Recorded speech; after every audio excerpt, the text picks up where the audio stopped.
Pasok! Carrot Man!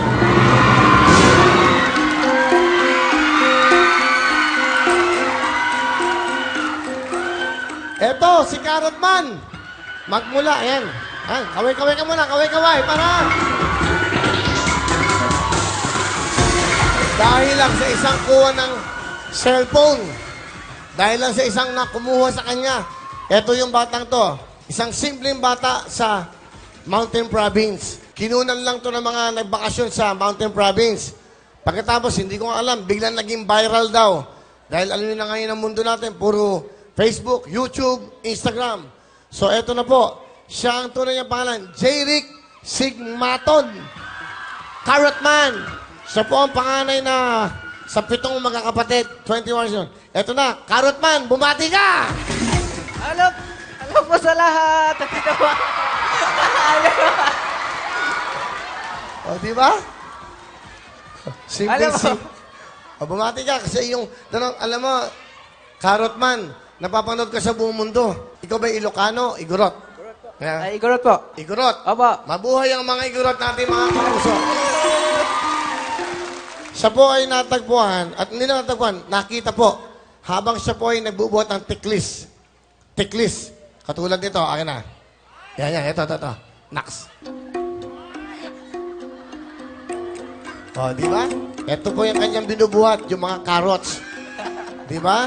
Nakakatuwa dahil yung batang ito, alam niyo po ba, siya po ay 12 anyos pa lang nagsasaka ng pamilya niya. Siya po ay nagsasaka na sa bundok. Ibig sabihin po yung batang ito, talagang sa hirap ng buhay, yung pamilya niya, mga magsasaka. Siya po ay natagpuan na nakita. Nakita po. Of course, yung alam mo ba, kaya ka sumikat? Opo. Alam mo ba? Kasi ano siya medyo Ilocano, no? Kaya ang ganun siya magsalita. Baba mo muna. Salamat sa'yo. Thank you. Siya po ay nakita ng Jessica Soho.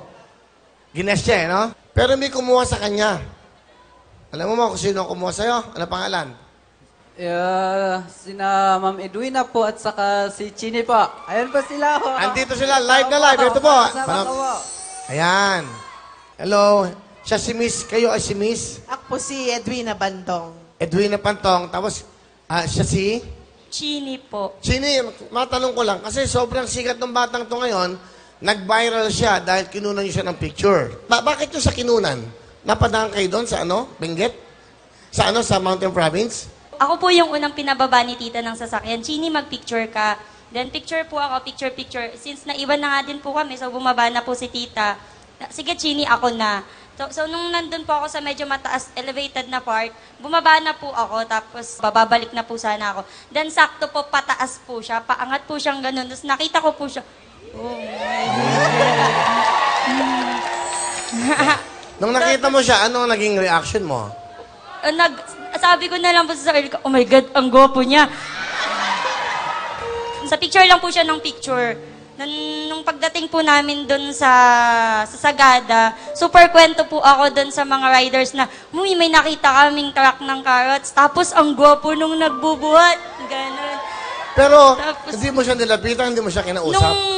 nung time po na wala na sa akin yung camera, nakatitig na lang po ako sa kanya, tinitignan ko na lang po siya.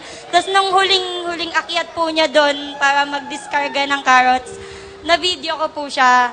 Kaso nga lang po, sobrang shy type niya, hindi po siya tumitingin. As in, tapos pagbaba po nung basket, pupunta na po siya sa malayo. Gusto ko pong magpa-picture sa kanya that time, kaso nga lang po, nakakahiya. Kasi hindi ko po siya kilala. Wow. Then, yun po. So, ibig sabihin, nung nakita ka nila, alam mo ang kinukunan ka ng picture? Hindi po. Hindi mo alam. Opo. So, 12 anyos pa lang, nagtatrabaho ka, nagsasaka ka na. Opo. Ano sinasaka mo? Nagtatanim ng palay doon sa amin. Tapos, dahil nga sa kahirapan ng buhay, pumunta ako doon sa bao ko. Doon ako nakunan ng litrato po. Doon ako nagtatanim ng mga carrots, ibang gulay po.